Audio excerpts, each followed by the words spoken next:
నమస్తే, welcome to Telugu రాజ్యం. ప్రస్తుతం మనతో పాటు ఉన్నారు పొలిటికల్ అనలిస్ట్ అడుసుమల్లి శ్రీనివాస్ గారు ఉన్నారు. సార్ నమస్తే. సార్, ముఖ్యంగా ఏపీ విషయానికి వస్తే ఏదైతే ఒక ప్రైవేట్ ఛానల్ డిబేట్లో ముఖ్యంగా కృష్ణంరాజు అనే జర్నలిస్టు అమరావతి రాజధాని ఉద్దేశించి అమరావతి రాజధాని దేవతల రాజధాని కాదు, అది వైశ్యుల రాజధాని ఏదైతే ఆయన చేసిన వ్యాఖ్యలు ఇప్పుడు ఏపీ వ్యాప్తంగా తీవ్ర దుమారాన్ని రూపుతున్న పరిస్థితి. కొమ్మినేని శ్రీనివాస్ గారు అంటే ఒక ప్రైవేట్ ఛానల్ యాంకర్ని కూడా ఇవాళ ఉదయం అరెస్ట్ చేసిన పరిస్థితి.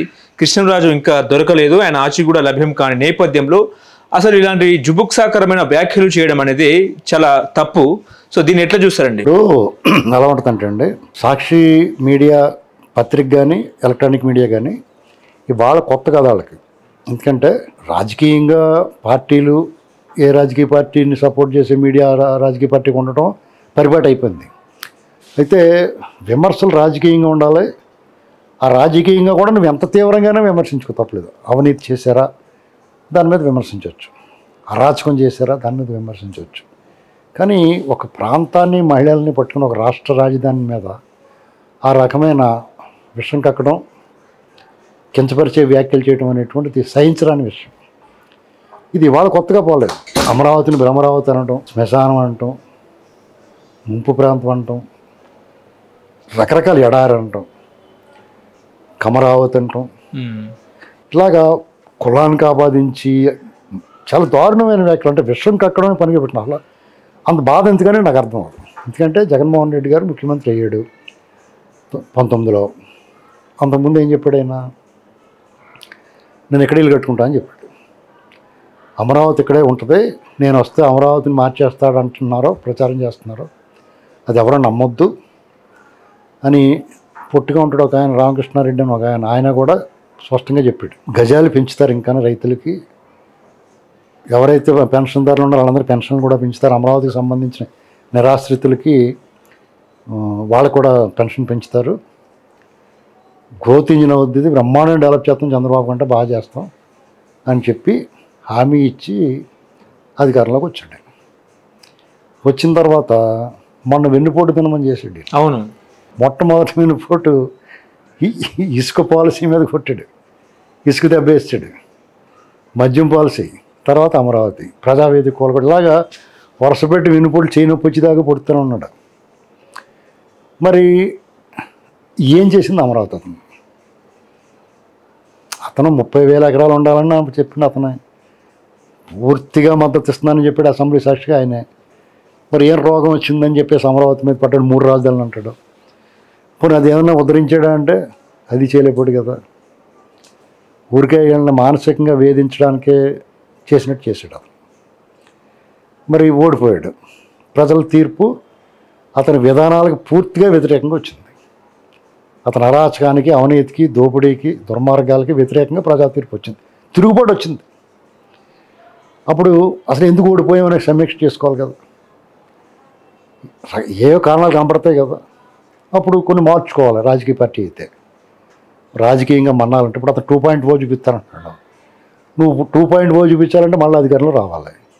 మళ్ళీ అధికారంలో రావాలంటే గతంలో చేసిన పొరపాట్లు సరిదిద్దుకుని నీ రూపురేఖ లావణ్యాలు మార్చుకుని నీ ముఖంలో నవ్వు పెట్టుకుని, చచ్చిపోయినప్పుడు నవ్వుతాం కాదు, ప్రజల్లోకి వచ్చినప్పుడు ఆ ఏడుపు మొహం ఆపి, బేదరుపులు ఆపి, విక్టిమ్ కార్డు వదిలేసి పాజిటివ్గా చెప్పాలి. అమరావతి 3 రాజధానులు అంటాం తప్పేనాది. పోలవరాన్ని పడకేయించడం బ్లండరు. నేను ఏదో డబ్బులు కక్కుర్తి పడ్డాను. జనాలు ఒప్పుకుంటారు, చేసిన పాపం చెప్తే పోద్దని. పశ్చాత్తాపానికి మించిన ప్రాయశ్చిత్తం లేదని నమ్ముతారు మన కర్మభూమి కాబట్టి. అవన్నీ మానేసి 2.0 చెబుతాను, మసోన్ రావు నీ సంగతి చూస్తాను, ఇలాంటి మాటలు రౌడీ షీటర్లకి, చైన్ స్నాచర్లకి, ఇలాంటి వాళ్ళందరికీ పరామర్శలు. జనాలు ఎంతో కొంత జగన్ కనపడకపోతే అతని మీద కొంచెం ఈ చేసిన పాపాలన్నీ మర్చిపోతారు. నువ్వు మళ్ళీ మళ్ళీ కనపడి నువ్వు గుర్తుకొచ్చేస్తున్నావు. ఇప్పుడు ఇటీవల కాలంలో కొంచెం అమరావతి రైతులకి ఎంతో కొంత అసంతృప్తి ఉంది ఈ ప్రభుత్వం మీద. ఈ సంవత్సరం అయిపోయింది, గబగబా గోడలే గట్టెత్తలేదేట అనుకుంటారు. అంటే అది తేలిగ్గా అవ్వవు, అయినా సరే కోరుకుంటారు కదా. వాళ్ళ మీద ఇష్టమైన మాట్లాడిన వాళ్ళని, కొట్టిన వాళ్ళని, తిట్టిన వాళ్ళని శిక్షించలేదు, వాళ్ళ మీద కేసులు తీయలేదు, ఇలా రకరకాల ఎంతో కొంత ఒక చిన్న ఉంది బాధ. ఆ బాధ తీసాడు ఇతను. వీళ్ళు సాక్షిలో ఈ మాటలు మాట్లాడడం అందరూ ఏకమైపోయారు. ఇప్పుడు ఈ ప్రభుత్వం మీద ఉన్న అంతా పొంది ఇప్పుడు వీళ్ళు లోపలేస్తున్నారు కదా. ఒకవేళ మాట్లాడాడు ఎక్కడో ఏదో ఒక పత్రికలోనో ఎక్కడో ఒక కథనం వచ్చింది. రాసినోడు ఎవరో కోదండరెడ్డి వెంకటరెడ్డి ఎవరన్నంట. అసలు వీళ్ళు పని ఇదేనా? ఇంకా అసలు అన్నం తింటున్నారా అశుద్ధం తింటున్నారా అర్థం అవట్లా. ఏం బతుకురా ఇది? ఒక ప్రాంతం మీద వాళ్ళ మీద ఇప్పుడు ఓవరాల్గా ఎయిడ్స్ గురించి అది సర్వేలు చేస్తారు. నిజంగా ఎప్పటికప్పుడు జరుగుతూ ఉంటాయి. సెన్సస్ అయితే తీస్తూ ఉంటారు. సరే ఈ రాష్ట్రంలో ఎలా ఉందో ఆ రాష్ట్రంలో ఎలా ఉందని చెప్తారు. అమరావతి పేరునక్కడ ఉంది అక్కడ. అందులో దాన్ని చంద్రబాబు నాయుడు గారు దేవతల రాజధాని అన్నాడు కాబట్టి అమరావతిని ఈ రకంగా మాట్లాడాడు. అంటే నువ్వు ఎంత కసి కోపం ఉంటే నువ్వు అక్కడే ఉన్నావు, నీ కుటుంబం అక్కడే ఉంది, మీ బాస్ కుటుంబం అక్కడే ఉంది. అది ఏ రకంగా మాట్లాడారు? కొన్ని దాన్ని వెంటనే కొమ్మినేని శ్రీనివాసరావు అంత సీనియర్, 73 ఏళ్ళు 74 ఏళ్ళు ఉన్నాయి నాకు, సీనియర్ సిటిజన్ని, నేను చాలా సీనియర్ పాత్రికేయుడిని, 18 సంవత్సరాలు డిబేట్లో అనుభవం ఉంది నాకు అని చెప్పుకుని ఆయన ఏం చేయాలి?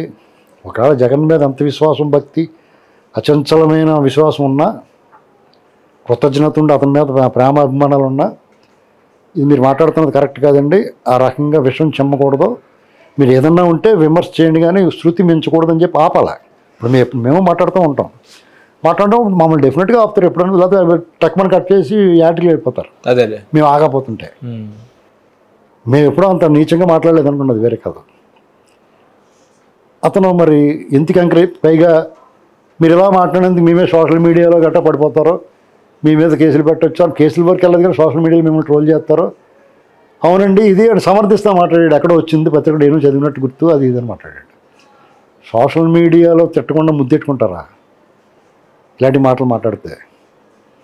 సోషల్ మీడియా ప్రెజర్ పెట్టేసింది ప్రభుత్వం మీద. ప్రభుత్వం ఇంకా కొంచెం ఆలస్యం చేసినేమో తోలు తీసేశారు. అమరావతి మహిళలు కానీ రాష్ట్ర వ్యాప్తంగా 80-90 కేజీలు పెట్టారు, ఆ మూల నుంచి ఈ మూల దాకా. ఖచ్చితంగా రాష్ట్ర పర్యటన ఉంటుంది ఇప్పుడు పీటీ వారెంట్లతో. అవసరమా అది? 73 ఏళ్ల వయసులో నన్ను ఇలాగ అరెస్ట్ చేశారు చంద్రబాబు గారు, ఇది రెడ్ బుక్ రాజ్యాంగం అన్నాడు. సో వాట్, రెడ్ బుక్ రాజ్యాంగమే అయితే ఏంటి? ఎవడు తప్పు చేసాడో వాడి పేరు రెడ్ బుక్లో ఉంటుంది.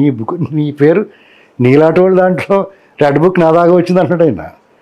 రెడ్ బుక్లో నీ పేరు రాయరు, నిన్నింటి రాస్తారు కామెడీ ఆర్టిస్టులని. కానీ నువ్వు నా కృష్ణరాజు కలిపి రెడ్ బుక్ నీ దగ్గర రాలేదు, మీరే వెళ్ళారు రెడ్ బుక్ దగ్గరికి, మా పేరు కూడా రాయండి అని. అంతే కదా? ఇప్పుడు చూస్తే ఎలా ఉన్నది, పని కట్టుకుని వెళ్ళినట్టు లేదా? ఇప్పుడు రెడ్ బుక్ ఎలా ఉంటుంది, ఆ రాజ్యాంగం ఎలా ఉంటుందో చూడాలని కోరుకున్నాం. ఇప్పుడు చెప్తారు దక్షిణ వైపు గదికి వెళ్ళకుండా బాబు అని చెప్తారు రాజుల కథల్లోనే. రాజుగారి కథలు ఏదో పూర్వం కథలు చెప్తుంటే నువ్వు ఈ భవంతిలో ఎక్కడికైనా వెళ్ళి కానీ ఆ దక్షిణ వైపు గదిలోకి మాత్రం వెళ్ళకని చెప్తారు. అక్కడికే వెళ్తారు, ఏంటో ఏముందో లోపలని. అందులో కూర్చున్నట్టుతో దెయ్యం, అప్పుడు తగులుకుంటు తలకి. చంద్రముఖులు అంతే కదా, ఆ గదిలోకి వెళ్ళొద్దంటే వెళ్తారు, వెళ్తే చంద్రముఖి పట్టుకుంటారు. అలాగే వీళ్ళు చెప్పారు రెడ్ బుక్ మా దాకా వచ్చిందన్నమాట అని వాపోతున్నాడు. నేను రెడ్ బుక్ మీ దగ్గర రాలేదండి కొమ్మినేని శ్రీనివాసరావు గారు, మీరు కృష్ణరాజు గారు కలిపి చెయ్య పట్టుకుని ఎగిరి గొంతులు వేసుకుంటే చిన్నపిల్లలు ఆడుకుంటా ఆ రెడ్ బుక్ దగ్గరికి మీరు వెళ్ళారు. మీరు వెళ్తే ఊరుకుంటారా? పైగా మీరు అత్యంత నీచమైన వ్యాఖ్యలు చేశారు. ఒక ప్రాంతం మహిళల్ని, మహిళా లోకాన్ని దారుణంగా కించపరిచారు, అవమానించారు. మహిళలు మామూలుగా అసభ్య పదాలతో మాట్లాడినా, వాళ్ళని హింసించినా, సైగలతో వాళ్ళని కించపరిచినా సరే చాలా పెద్ద నేరం. వీళ్ళు ఏదో కమ్మారని అందాం అనుకున్నారు. వీళ్ళు 3 ఎస్టీ నియోజకవర్గాల మధ్యన ఉంది అమరావతి. ఎస్సీ ఎస్టీ బీసీ మైనార్టీలు ఎక్కువ ఉంటారు అక్కడ. ఎస్టీ కేసులు పెట్టారు అక్కడ. దోల తీరి బేడ మిగిలిందంటారు చూసారా. అట్రాసిటీ పెట్టారు. ఎస్సీ ఎస్టీ అట్రాసిటీయే కాకుండా ఉమెన్ అబ్యూజింగ్ రకరకాలు పెట్టేశారు. ఏమైనా పెట్టేస్తారు, నువ్వేమి పీకలేవు. ఎందుకంటే వాళ్ళు అసలు మొదలెడితే ముగించేస్తారు. జగన్ ట్వీట్ చేశాడు ఇందాక. జగన్ ట్వీట్ చేశారు ఏంటంటే, యాంకర్కి ఏం సంబంధము, అనలిస్టులు ఏదైనా మాట్లాడచ్చు, దానికి యాంకర్కి ఎందుకు ప్రతిపాదిస్తారని చెప్పి జగన్ ఇందాక ట్వీట్ చేశారు. ఏం చెప్తారు దాని మీద? ఇప్పుడు జగన్ గారు ఇప్పటికైనా సరే బుద్ధి రాలేదని అంటాను నేను. భారత్ గారిని పిలుస్తారు, యాజమాన్యాన్ని. ఇది నాది కాదన్నాడు కదా జగన్, అయితే ఎవరిది భారతి గారిది అయితే భారతి గారిని నడమంటారు. ఇప్పుడు వాళ్ళు ఏం చెప్పారు, A1 A2 A3 యాజమాన్యం అని చెప్పారు, సాక్షి యాజమాన్యం. మీకు సంబంధం ఏంటంటే అతను దారిని పోతుంటే అవాళ్ళు వచ్చి కూర్చున్నాడా, ఎన్నాళ్ళ నుంచి మాట్లాడుతున్నాడు అతను అందులో. కృష్ణరాజు ఒకవేళ మాట్లాడినప్పుడు ఈయన మోడరేటర్ ఆపాలి కదా, మీరు తప్పు మాట్లాడుతున్నారు నా వెహికల్లో వెళ్ళాడు. పైగా లక్ష్మీపార్వతిని ఎవరో ఒక ఆయన మాట్లాడుతుంటే నీకు పిచ్చి పెట్టిందా, బుద్ధి లేదా, నువ్వు కట్ చేయని చెప్పి ఆప్ చేశాడు. మరి ఇప్పుడు ఏమైందా బుద్ధి? లక్ష్మీపార్వతి అంటే ఆవిడని అలా మాట్లాడుతున్నప్పుడు బాధపడిపోయి నువ్వు ఇంతమంది లక్షలాది మంది మహిళల పట్ల అతను అలాంటి కారు కోతలకు వస్తుంటే నువ్వు ఎలా సమర్థించావు? ఖచ్చితంగా కొమ్మినేని శ్రీనివాసరావుతో పాటు సాక్షి ఎడిటరు యాజమాన్యం కూడా బాధ్యులే. వాళ్ళందరినీ కూడా తీసుకెళ్ళాలి. ఇప్పుడు సాక్షికి ఏమైనా సమన్లు జారీ చేసే అవకాశం ఉందంటారా? అప్పుడు ఆల్రెడీ ఇచ్చే ఉంటారు, ఇంకా యాజమాన్యానికి ఇస్తారు, సాక్షి కూడా ఇస్తారు, అదే సాక్షిని మూత ఇస్తారు. లైసెన్స్ రద్దు చేసే అవకాశం ఉందేమో. లైసెన్స్ లేదా ఇప్పుడు, దానికి రెన్యువల్ చేయించుకోలేదు. తెలంగాణ హైకోర్టు మానవతా దృష్టితో అక్కడున్న ఎంప్లాయీస్ రిక్వెస్ట్ మేరకు దాన్ని నడవనిస్తున్నారు. ఇప్పుడు ఇదిగోండి మీరు ఎలా నడవనిచ్చారు, ఇదిగో వీళ్ళు ఎలాంటి పనులు చేస్తున్నారని చెప్పి పెడతారు. ఇప్పుడు ఉన్నది పోయింది, ఉంచుకున్నది పోయింది అన్నట్టు కొండనాళ్ళకి మంది ఎత్తు ఉన్ననాళ్ళకి పోయినట్టు పోతుంది. వాళ్ళకు ఉన్న ఆధారం అది ఒకటే, దుష్ప్రచారం చేయడానికి. వాళ్ళ మాటలు ఎవరు నమ్మట్లా. ఇప్పుడు మళ్ళీ ఎవరో కూడా ఎరు చేసుకుంటారు. వాళ్ళు ఈ సీన్ చూసిన తర్వాత పడుతుంది. అంటే చంద్రబాబు నాయుడు గారు పెద్ద మనిస్తారా అని వీళ్ళు మిస్యూజ్ చేసుకున్నారు. మహిళల పట్ల సహృదయత, కేసుల పట్ల ఆచితూచి స్పందించడం, మనం కక్ష సాధింపు రాజకీయాలు ఉండకూడదు అనుకోవడం, ఇలాంటివన్నీ వల్ల వాళ్ళ పార్టీ క్యాడర్ నలిగిపోతున్నారు తప్ప వీళ్ళ పని బాగుంది. నోటికి వచ్చినట్టు మాట్లాడుతున్నారు. ఎవరిష్టం. రోజా నిన్న పప్పు అనొచ్చా లోకేష్ని? ఇప్పుడు ఆవిడ ఏం చేస్తే తప్పు ఉంటుంది చెప్పండి? రేపు మా ఆవిడని వేస్తున్నారు.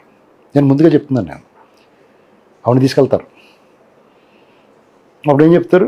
కక్ష సాధింపు అంటారు. అది మరి ఏ నోటితో పప్పు అన్నావు, నీకు ఎవరు చెప్పారు పప్పు అని? లోకేష్ గారి మీద ఆ సోషల్ మీడియా ఏమీ చేయలేక దీని నుంచి తప్పించుకోవడానికే ఆయన ఫారిన్లో ఉన్న ఫోటోలను చదువుకున్నప్పుడు ఫోటోలు బయటపెట్టి ట్రోలింగ్ చేస్తున్నారు. టోటల్ సోషల్ మీడియా ఇన్ఛార్జ్ ఎవరైతే ఉన్నారో వాళ్ళందరూ కూడా లోపల ఇప్పుడు కేసు పెట్టి చాలా సీరియస్గా తీసుకోవాలి లోకేష్ గారి విషయం. అదే మాట్లాడుతూ ఉన్నాం, చాలా సీరియస్గా తీసుకోవాలి. మళ్ళా వీళ్ళు పేరు ఎత్తాలంటే గజగజ వణికేయాలి. ఆ పరిస్థితి తీసుకొస్తారంటే జగన్మోహన్ రెడ్డి నేనేదో అరాచకం చేశాను, కొంతమంది పనికి మళ్ళీ పోకోళ్ళు అందరినీ తీసుకొచ్చి ఏదో చేయించాను అనుకున్నాడు. వీళ్ళది ఎలా ఉంటుందో చూడాలి. ఇప్పుడు అతను ఇప్పటివరకు చూడలేదు కదా, ఎలా ఉంటుందో ఇప్పుడు చూస్తారు. దీని డిప్యూటీ సీఎం పవన్ కళ్యాణ్ కూడా స్పందించారు కదా, ఆయన కూడా స్పందించారు. అందరూ స్పందిస్తారండి. మనిషి అన్నవాడు చీములు ఎత్తున్నవాడు స్పందిస్తాడు, మహిళలకు అండగా నిలబడతారు. ఇట్లా జగన్మోహన్ రెడ్డి లాంటి వాళ్ళు ఉంటారు. వాళ్ళ పార్టీ వాళ్ళు కూడా పూర్తిగా ఏం మాట్లాడలేకపోతున్నారు కదా. ఎలా సమర్థిస్తారండి జగన్మోహన్ రెడ్డి చర్యల్ని? కరెక్ట్ కదా. వాళ్ళు చాలా సీరియస్గా ఉండాలి. ప్రభుత్వం ఇంతే సీరియస్గా తీసుకోవాలి యాక్షన్. సాక్షి ఆఫీసులన్నీ మోతయించాల. అదంతా కూడా విషపు గోళీలు, విషపు వాయువు తయారు చేసే కేంద్రాలు అయిపోయినాయి. అంతా నువ్వు వార్తగా ప్రచురించాలి, ఖచ్చితంగా విమర్శించాలి. పత్రిక అనేటువంటిది పత్రికా స్వాతంత్రం ఉండాలని నీ విమర్శ చేయడానికి. ఇప్పుడు ఈనాడు విమర్శించలేదా? తోలు తీసండి ఇస్తారు. నీకు ఆ విలువలు పాటించు. అదేలే. ఆంధ్రజ్యోతి చేయలేదా? TV5 నీ గురించి పద్ధతిగా మాట్లాడితే కూడా వాళ్ళ మీద అరెస్ట్ చేసి ఆ చైర్మన్ గారిని కూడా పొద్దున్న శాంతం కూర్చోబెట్టారు. ఆయన బాలకుమారుడా, ఆయన 70 ఏళ్ళు దాటిన వృద్ధుడే కదా. TV5 మూర్తి గారి మీద రాజద్రోహం చేసి పెట్టారు. మీరేమైనా సెపరేట్ మీకైనా జెరియంటికలు ఏమైనా ఉన్నాయేంటి? మీ మీద ఏం పెట్టకూడదు అంటానికి. ఒకటండి, జగన్మోహన్ రెడ్డి అనేటువంటిది ఒక బెడద, ఒక పీడ. ఆంధ్రప్రదేశ్కి ఎవరి అధికారంలో ఉన్నాయి, ఎవరి ప్రతిపక్షంలో ఇతను మాత్రం ఉండకూడదు.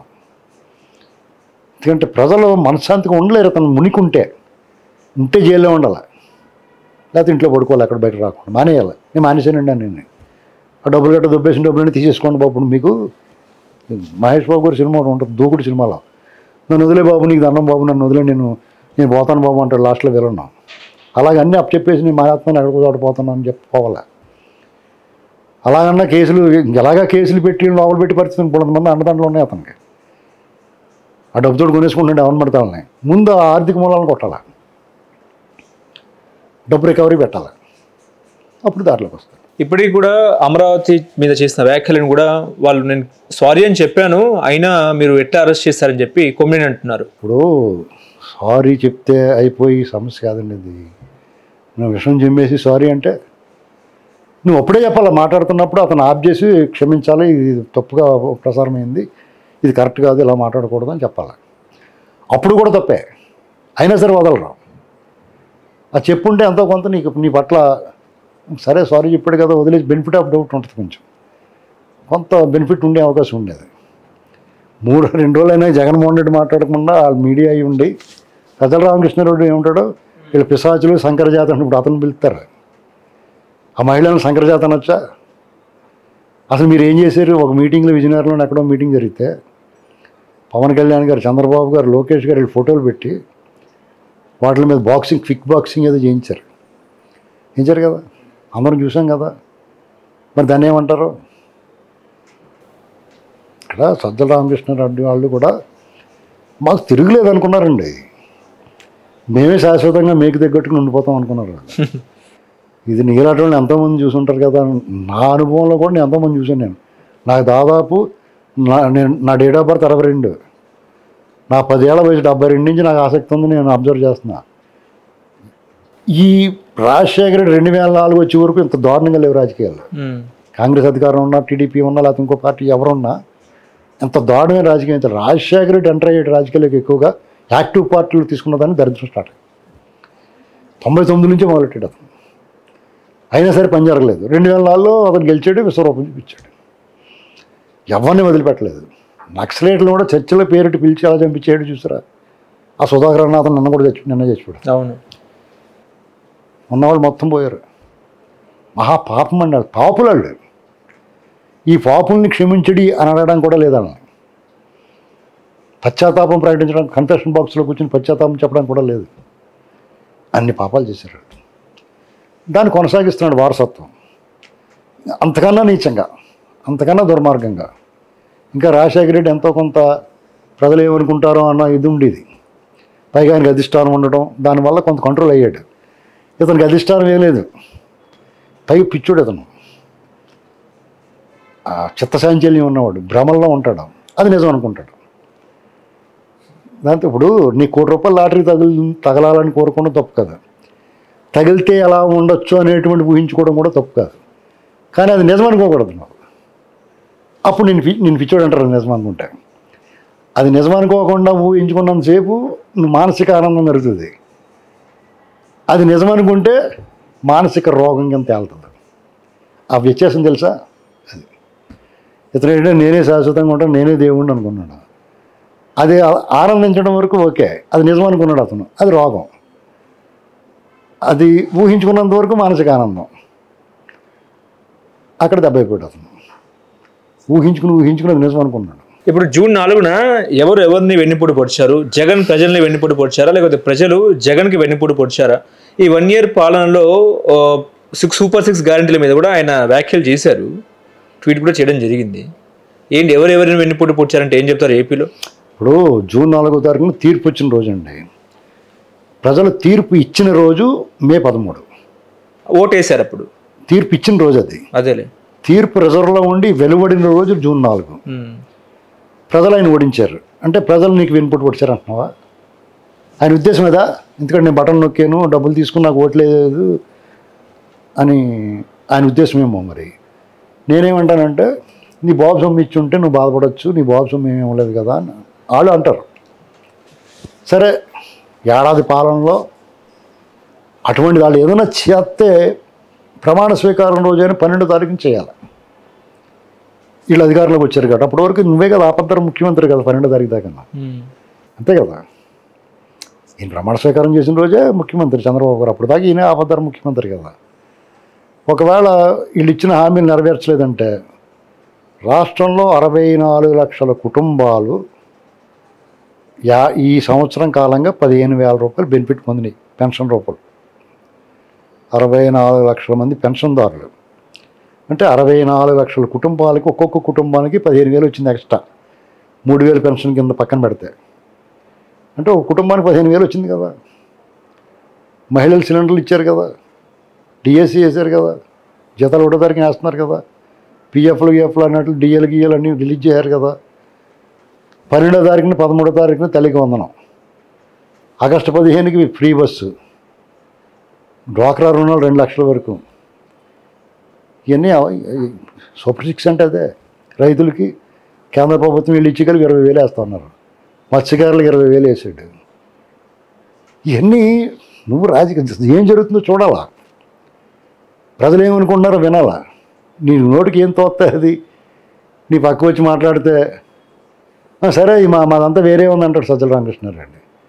ఇప్పుడు మళ్ళీ సజ్జల రామకృష్ణారెడ్డి వచ్చి నన్ను కూడా వేస్తే బాగుంటారు బాబు, లోపల వీటితో పడలేకపోతున్నాను అన్నట్టు ఉంది ఆయన ఎవరని చూస్తే. ఆయన మాటలు చూస్తే ఎలాగుంది, నేను బయట ఉండలేకపోతాను, 10 దానికి పిలుస్తున్నాడు, నన్ను దోలు తీరిపోతుందా, నేను లోపల వేస్తే బాగుండి గొడవ ఉండదు అనుకుంటున్నాడు. అసలు ఎవడో మిగలరండి వాళ్ళు, ఎన్ని తప్పులు చేస్తారండి వాళ్ళు. వీళ్ళు ఇంకా సరే అని చెప్పేసి నిజంగా వీళ్ళకి కక్ష రాజకీయం చేస్తే ఎవడుంటాడు బయట, మీరు చెప్పండి. ఓకే, తప్పులు చేశారు కదా. 70 ఏళ్ళు వృద్ధుండి అంటున్నాడు చంద్రబాబు నాయుడు గారు. ఏమన్నా బాలుడా, పైగా ఆయన 3 సార్లు ముఖ్యమంత్రి. నువ్వు ఒక జర్నలిస్ట్ అంతే.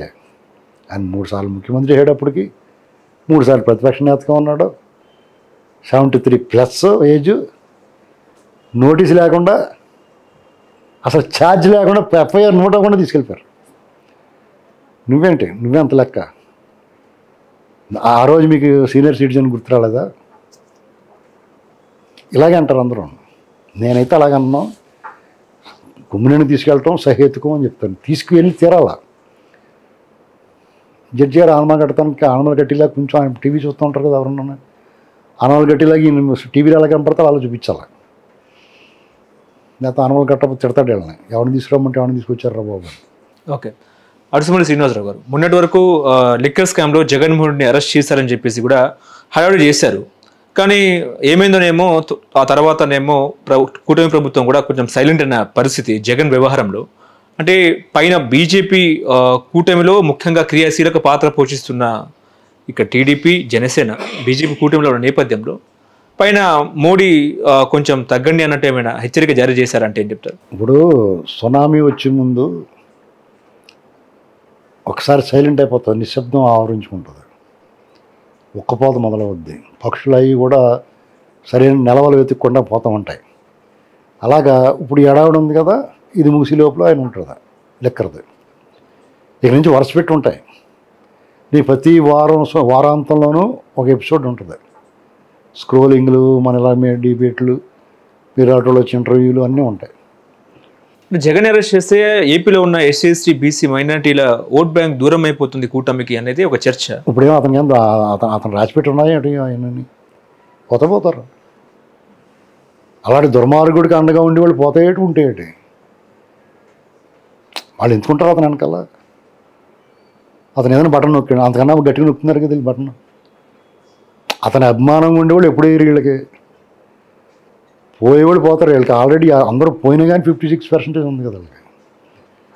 ఆ లెక్కకు వచ్చారంటే అవుట్, ఇతను ఎప్పుడో మూసేస్తారు. ఇంకా వాళ్ళు ఏంటంటే మనం సరైన సాక్ష్యాధారాలు లేకుండా అరెస్ట్ చేయకూడదు అనేటువంటి పాలసీ పెట్టుకున్నారు వీళ్ళు. అవి స్పష్టంగా తెలుస్తుంది ఏం దొబ్బేసాడో. కోర్టులకి అవి కాదండి, ఇంకా క్లియర్గా కావాలి ఎవిడెన్స్. అవి కూడా దొరికినాయి. రేపో మాపో ముహూర్తం పెడతారు. అంటే గతంలో జగన్మోహన్ రెడ్డి బీజేపీకి అంతర్గతంగా సపోర్ట్ చేశారు కాబట్టి ఆ స్నేహభావం వల్లనే జగన్మోహన్ రెడ్డిని అరెస్ట్ చేస్తలేరని చెప్పేసి ఒక చర్చ నడుస్తుంది. నిజమే అంటారా? అది నిజమే అనుకోండి. మాలాంటి వాళ్ళు గట్టిగా మాట్లాడుతాం ఎప్పటికప్పుడు. కొండ బదలు కొట్టే హిందరు నోరు మూసుకున్న వాళ్ళు కూడా ఓకే అంటారు. బీజేపీ అడ్డుపడుతుంది అన్నది చర్చ. బీజేపీ అడ్డుపడుతుంది ఎంతవరకు అంటే మొహమాటానికి కొద్ది రోజులైనా ఆపితే ఆపచ్చు. తర్వాత వాళ్ళని దోషులు నిలబడతాం కదా, ఎందుకు వదిలేస్తాం. ఇవాళ మాట్లాడాను నేను వద్దన్నా, బీజేపీ పాత్ర ఏమైనా ఉందా, ఎందుకు వదిలేస్తున్నారండి. ఖచ్చితంగా మాట్లాడతాం. ఎందుకు మాట్లాడు. జగన్మోహన్ రెడ్డి మాట్లాడిన వాళ్ళని వీళ్ళ మీద మాట్లాడలేమా? మాకు ఏ పార్టీ ప్రత్యేకించి కాదండి, ఎవడ అరాచకవాదో లోపల పోవాలి అంతే. దీనికి ఆ పార్టీ మీద ప్రేమ, ఈ పార్టీ మీద ప్రేమ ఏముండదు. కానీ ఒక అదృశ్య శక్తి అడ్డుకుంటుంది చంద్రబాబు నాయుడిని ఢిల్లీలో. అదే ఆ అదృశ్య శక్తిని, తెర వెనకన వ్యక్తిని బయటికి తీసుకొస్తాం. ప్రతిరోజు రాసి రంపన పెట్టేస్తాం వాళ్ళు అరెస్ట్ చేసి దాకా. ఎందుకు వెళ్ళేస్తాం? ఇప్పుడు మాది ప్రజల గొంతండి, ప్రజలు ఏం కోరుకుంటున్నారో అదే మాట్లాడుతున్నాం. ఆ పని అయ్యే వరకు కూడా నిద్రం. Jaganmohan Reddy behind the bar circle చూడటమే మాకు లక్ష్యం. అతను చేసిన అరాచకాలు అతను వ్యక్తిగతంగా మాకేం కక్ష లేదు. అతను కులద్వేషం, ప్రాంతాల మీద ద్వేషం, వ్యక్తుల మీద ద్వేషం, అవినీతి, అరాచకం, దుర్మార్గం, మానసికంగా హింసించడం, అడ్డగోలు వ్యవహారాలు, పెత్తనం కోసం డబ్బులు దోచేయడం, అధికారం కోసం అడ్డదారులు తొక్కడం, ఇవన్నిటిని మేము చిరాకు వచ్చేసి ఉన్నాం. దానికి ఎట్టి పరిస్థితుల్లో శిక్ష పడాలి. ఎందుకంటే అక్కడితో ఆ దుర్మార్గపు అరాచకపు పర్వం ఆగిపోవాలి. ఇంకొకటి ఎవడని చేస్తే కూడా బాబు మన లోపలేసినట్టు వేస్తారు, మనకి దోలు తీరిపోతారా బాబు, అందరూ టైం ఇచ్చి దూరంగా పారిపోతారని చెప్పేసి అర్థం అవ్వాలి. అతను ఇప్పటికే పోతున్నారు కదా, చాలామంది పోయారు వదిలేసి. వాళ్ళకి ఇంకా బెయిల్ కూడా రాని పరిస్థితి. ఎవరికి? వల్లభనేని వంశీకి. అయినా అంటే బెయిల్ ఎప్పటికొకప్పటికి వస్తుందండి, మొత్తానికి బెయిల్ రాకుండా ఆపలేడు అవ్వడం. వాళ్ళ మీద కేసులు తీవ్రత అలాంటిది. ఒకటి దాంట్లో వచ్చిన ఇంకో దాంట్లో. ఇప్పుడు వీళ్ళకున్న సమస్య ఏంటంటే వీళ్ళు ఎవరో ఏం లెక్చర్, వీళ్ళు కరుడు కట్టిన వాళ్ళు, దీన్ని లెక్చర్, వీళ్ళు జైలు బెయిల్కి లెక్చర్. కానీ ఈ పీటీ వారెంట్లు రాష్ట్ర వ్యాప్తంగా కేసులు ఉన్నోటికి వీళ్ళు దడదలు ఆడిపోతున్నారు. అది సమస్య. ఏపీలో లోకేష్ ఐటీకి మంత్రి, రెడ్ బుక్ మంత్రి అని చెప్పి వైసీపీ వాళ్ళు చెప్తున్నారు. రెడ్ బుక్కి ఐటీకి కూడా మంత్రి అని చెప్తున్నాను నేను. రెడ్ బుక్ ఆయన ఇచ్చిన హామీ కదా. ఐటీ సరిగ్గా చేయమని పర్లేదు, రెడ్ బుక్ చేయమని అడుగుతాం మేము ఒక సగటు పౌరుడిగా. ఎందుకంటే ఈ రెడ్ బుక్ అమలు చేసి వీళ్ళందరూ లోపల వేస్తే ఐటీ ఆటోమేటిక్గా డెవలప్ అవుతుంది. కంపెనీలు వస్తాయంటారా? ఆటోమేటిక్గా ప్రశాంతంగా ఉంటుంది అక్కడ వాతావరణం. ఏ కూడా ఉండదు, రౌడీలు గట్ట ఎవరు లేరండి, వెళ్ళిపోరండి అందరూ అంటే అందరూ వచ్చేస్తారు. ఇప్పుడు మహానాడు సభ తర్వాత పవన్ కళ్యాణ్కి చంద్రబాబుకి గ్యాప్ వచ్చింది అనేది సోషల్ మీడియాలో చక్కర్లు కొడుతున్నారు. అదే గ్యాప్ రావాలని కోరుకునే వాళ్ళు ఆశ. అది వాళ్ళు 9 దగ్గర పెట్టి అంటించుకున్నారని చెప్పాను కదా. ఎట్టి పరిస్థితుల్లో వాళ్ళు ఇడిపోవడం అనేది జరగదు. ఎందుకంటే ఒకళ్ళ అవసరం ఒకళ్ళు ఉంది, దానికి జాగ్రత్త కొనసాగించుకుంటారు వాళ్ళు. ఎవడన్నా తంపులు పెట్టాలనుకున్నాడు వాళ్ళ కాదు. ఎందుకంటే వాళ్ళు సర్వైవల్ అంతే. పైగా ఒకరి మీద ఒకళ్ళు లోటే ఉంది. జనసేన పవర్ ఎంజాయ్ చేస్తున్నారు, టీడీపీ పవర్ ఎంజాయ్ చేస్తున్నారు. ఒకళ్ళనొకళ్ళు తిట్టుకోవాల్సిన అవసరం కనపడతలేదు. చంద్రబాబు గారు పవన్ కళ్యాణ్ ఏదంటే అది ఓకే అంటున్నాడు, వీళ్ళు ఏమైనా ఆయన ఓకే అంటున్నాడు. ఇంక గొడవలు ఏముంటాయి? ఆ గొడవలు రావాలని ఉన్నాయనేటువంటిది ఆశ, కోరిక వీళ్ళకు ఉంటుంది. వైసీపీ బ్యాచ్కి లేదా బీజేపీలో ఉన్న జగన్ ప్రేమికులకి అది నెరవేరని ఆశ. ఈ ఆశ అడి ఆశ అన్నట్టుగా పరిస్థితి అలాగ ఉంది. అమరావతి శాశ్వత రాజధానిగా తీర్చిదిద్దే అవకాశం ఉందా, లేకపోతే ఇంకో ప్రభుత్వం వచ్చి ఆ తర్వాత ఇంకో ప్రభుత్వం వచ్చిన తర్వాత? అసలు ఆలోచనే రాంగ్ అండి. జగన్మోహన్ రెడ్డి లాంటి పనికిమాలినోడు వచ్చి ఆలోచన రేకెత్తించాడు కాబట్టి దాన్ని శాశ్వత రాజధానిగా చేసుకుని పని పెట్టున్నారు. ఎందుకంటే ఏ బుద్ధి జ్ఞానం ఉన్నాడు ఎవడో కూడా రాజధానులు మారుతాను ఇలాంటి మాటలు మాట్లాడ్డా, పిచ్చున్నవాడు మాట్లాడతాడు అలాగా. లేకపోతే భూములు ఇచ్చారు అక్కడ అంతా కడుతున్నారు, నీ నచ్చినట్టు నువ్వు కట్టుకోవాల్సింది పోనీ. లేదా అంతలా కట్టలేకపోయినా నీకు చేతనైనట్టు నువ్వు కట్టుకోవచ్చు. నువ్వు బాగా కట్టాను అన్నావు కదా, ఋషికొండ ప్యాలెస్ లాగా నీకు మంచి పేరు తెచ్చుకోవచ్చు కదా. ఇది మార్చేస్తాను 3 రాజధానులు 30 రాజధానులు పనికి మళ్ళీ ఆలోచన చేసి ఆ తమ్మినేని సీతారాం ఇలాంటి వాళ్ళందరూ ఏం వాగుడు వాగారండి. వాళ్ళందరూ లోపలేసి కుమ్మేస్తే దారిలోకి వస్తారు వీళ్ళందరూ ఉన్నాయి. ఎవరిని కానివ్వండి అందరూ 70 years ప్లస్ సీనియర్ సిటిజన్లే. సిగ్గు లేకుండా మళ్ళీ కుల కవచాలు అట్టం పెట్టుకుంటున్నారు కొంతమంది, నా పలానా కులం ఉన్నదని. లేదంటే ఏజు ఈ కవచాలు వేసుకుంటాం బాగా మొదలెట్టారు. మాటలు అన్నప్పుడు చేసినప్పుడు ఏం గుర్తురా వాళ్ళకి. ఏళ్ళని జాతగా మాట్లాడాలన్న ఆలోచన ఉండదు ఎవరికన్నా. పోలీసు వాళ్ళు వచ్చి ఆకాశీ రోడ్డుకి కింద పైన తడిసిపోయి నేను 70 ఏళ్ళు వృద్ధుడిని, సీనియర్ సిటిజన్ని ఇలాంటి మాటలు మాట్లాడుతున్నాడు. టీవీలో కూర్చుని కోట్ వేసుకుని మాట్లాడుతున్నప్పుడు మాత్రం ఏం గుర్తురాలేదు. 70 ఏళ్ళు ముందు కిందకి వచ్చి జాతకం ఉండాలి, మాట్లాడాలి, ఎవరన్నా తప్పు మాట్లాడుతున్నా తప్పు అని చెప్పాలి అన్న జ్ఞానం లేదు. అమరావతి మహిళలు లేకపోతే ఆంధ్రప్రదేశ్ మహిళ అంటే లోకువా మీకు? మీ ఇంట్లో మహిళలు లేరా? జగన్మోహన్ రెడ్డి గారి ఇంట్లో మహిళలు లేరా? వాళ్ళంటే అంత బాధ వచ్చింది ఆ మధ్యన ఆడెవడో కుర్రాడు అంటే. మరి వీళ్ళంటే ఊరుకుంటారా? తుక్కు రేగొట్టేయాలంటాను నేను. ఇంకా చట్ట ప్రకారం పోతున్నారు వాళ్ళు. ఒక రౌండ్ వేసి తీసుకెళ్ళాలి జడ్జి గారి దగ్గరికి. మరి జగన్కి అవకాశం లేదంటారా? జగన్ రెడ్డి అనేటువంటి కథ ముగిసిన కథ, ముగిసిన అధ్యాయం అది. కూడా ఎవడన్నా రావచ్చు, ఎవడన్నా ప్రత్యామ్నాయం తప్పితే కానీ జగన్ రెడ్డి వైసీపీ పార్టీ అనేటువంటిది ముగిసిన అధ్యాయం. అందరూ తలక పార్టీ ఏ కాంగ్రెస్లోకి పోవచ్చు. కొన్ని చూపు మేరలో దాని ఆశాజనకంగా ఏం కనపడతలేదు. నాలుగు వాళ్ళు ఏమంటారంటే కాంగ్రెస్ని పుంజుకుంటే బాగుండు అనుకుంటున్నాం, అది అవట్లా. శర్మ కూడా తిరుగుతుందిగా ఏపీ రాష్ట్ర వ్యాప్తంగా, ఆమె కూడా. అదే ఆవిడ ఇంకా గట్టిగా తిరిగితే పోనీ రాజన్న రాజ్యం కావాలనుకుని రాజన్న అభిమానులు ఎవరైనా ఉంటే ఆవిడ అంకలు పోవచ్చు. ఓకే. నిన్న తెలంగాణ విషయానికి వస్తే నిన్న సీఎం రేవంత్ రెడ్డి మాట్లాడుతూ నా కాలేజీ రోజులు, నా స్కూల్ డేస్ ఏమో బీజేపీలో, నా కాలేజీ టీడీపీలో, నేను ఉద్యోగం చేస్తుంది రాహుల్ గాంధీ వద్దా అని చెప్పి నిన్న నా ఆత్మకథ ప్రజల దేవులన్న ప్రోగ్రాంలో రేవంత్ రెడ్డి వ్యాఖ్యలు ఎట్లా చూస్తారు? చాలా గట్స్ ఉండాల మాటలు మాట్లాడాలంటే ఎవరికైనా సరే. కాంగ్రెస్ పార్టీ ముఖ్యమంత్రి అయ్యి బీజేపీ నా schooling, college days TDP, Chandrababu Naidu గారు నా గురువు అని చెప్పగలిగాడంటే గట్స్. అది మోడీతో లంచ్ మీటింగ్లో చెప్పారట. మోడీతో అది దమ్మున్నవాడు రేవంత్ రెడ్డి, క్యారెక్టర్ అండి. కాబట్టి మాట్లాడగలిగాడు అలాగా. వాస్తవం నిజంగా ఇప్పుడు మసిపూసి మాడిగా చేసి ఏదో ముఖ్యస్తుతికి మాట్లాడి పార్టీ మారేం కదా అని చంద్రబాబు అని తిట్టి ఇలాంటి పనికి పనులు చేయలేదు కాబట్టి అతనికి ముఖ్యమంత్రి అయిపోయాడు. అవును. ఇప్పుడు అతనిలో ఉన్న నిజాయితీ ప్రజలు ఒప్పుకున్నారు. టీడీపీ వాళ్ళు కూడా సపోర్ట్ ఇచ్చారు అతనికి. మల్కాజ్గిరిలో ఎంపీ అయిపోయాడు అతను.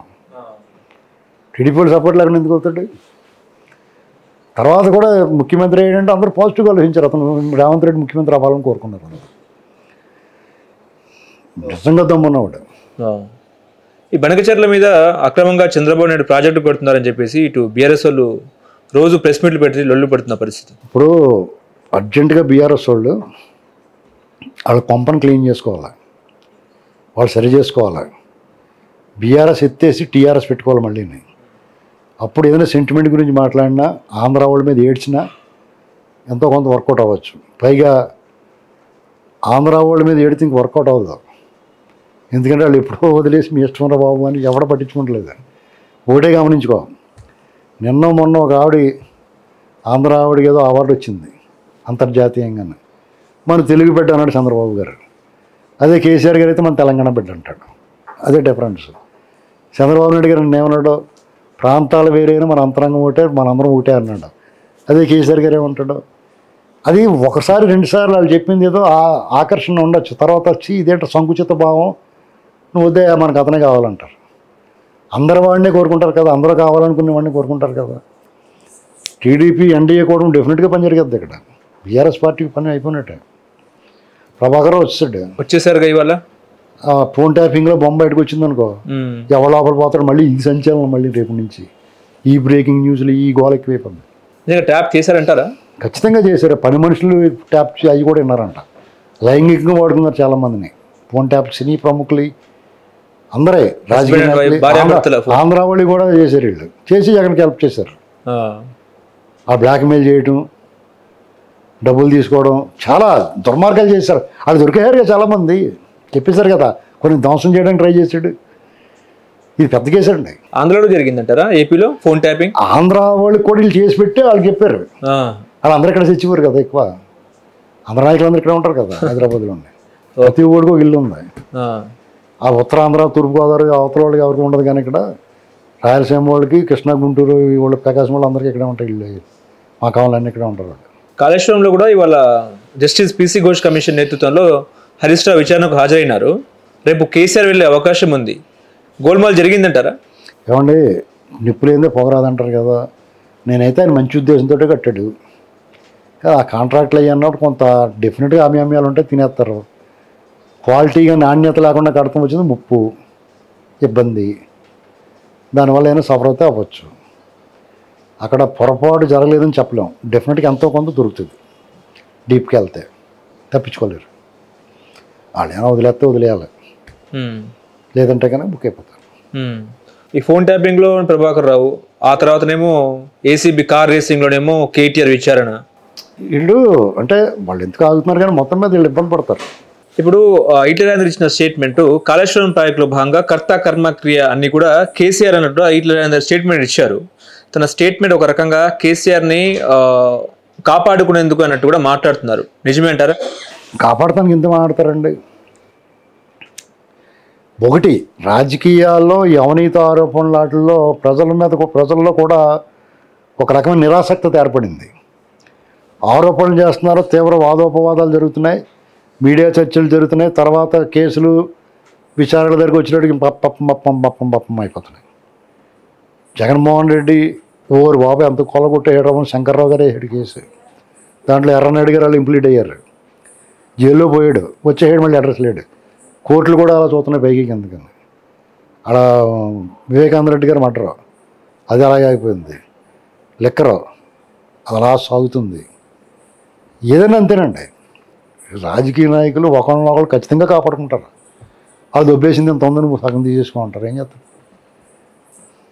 మనం ఎవరిని ఏమనలేమండి. కాసేపు మన నోటు దూరం తీర్చుకుంటాం, మన కసి తీర తిట్టుకుంటాం. నేను తిట్టను కేసీఆర్ గారిని. ఆయన నాలాంటి వాడికి ఎవరికి అపకారం చేయలేదు.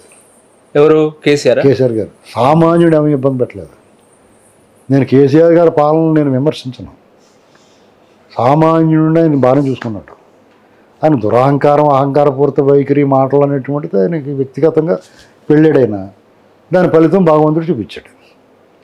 ఇప్పుడు ఆయన ఎవరినైతే తిట్టాడో చంద్రబాబు గారు వచ్చి ఆయన పరామర్శించినప్పుడు ఆయన సగం చచ్చిపోయి ఉంటాడు కదా. విధి అనేటువంటిది ఉంటుంది. చెరపకురా చెడేమంటారు, అనకురా అనిపించుకుంటామంటారు. వాళ్ళు ఏమనకుండానే ఈయన మాటలు పడుతున్నాడు. ఎంత అవమానం కేసీఆర్ గారికి. వాళ్ళ కుటుంబంలో కలతలో, గొడవలో, రభస ఇవన్నీ అవసరమా? మనం ఎవరన్నా ఊహించామా? అది మనం ఎవరు ఊహించలేదు కదా. అది కొంచెం బాధ కలిగిస్తుంది నాకు. కేసీఆర్ గారు గతంలో ఎలా ఉన్నా ఆయన అధికారంలోకి వచ్చిన తర్వాత 10 ఏళ్ల పాటు సామాన్యుడి ఇబ్బంది పెట్టకుండా, కరెంట్ అది పోకుండా, రైతు బంధువులని ఇలాంటివన్నీ ఇచ్చుకుంటా బాగానే చేసాడు ఆయన. ఏదో కొన్ని పొరపాట్లు చేసి ఉండొచ్చు, కొంతమంది రాజకీయ నాయకులు ఇబ్బంది పెట్టి ఉండొచ్చు, ఓవరాల్గా కొన్ని ప్రాంతాల మీద విషం కక్కి ఉండొచ్చు. అవన్నీ దెబ్బతీసినాయి. ఇప్పుడు మనల్ని బాగానే చూసుకున్నాడంటే ఊరుకుంటారా? ఓవరాల్గా చూస్తారు కదా. అది దెబ్బైపోయాను. హలో, తెలుగు రాజ్యం ఛానల్ చూస్తున్నారా? సామాజిక, రాజకీయ, జీవన చిత్రణే తెలుగు రాజ్యం. అతిశయోక్తులు, అసత్యాలు ఉండవు. రాజకీయ కోణం కాదు, ప్రజా కోణమే కొలబద్ద. తెలుగు రాజ్యం వీక్షణ మీ ఉత్తమ అభిరుచికి నిదర్శనం.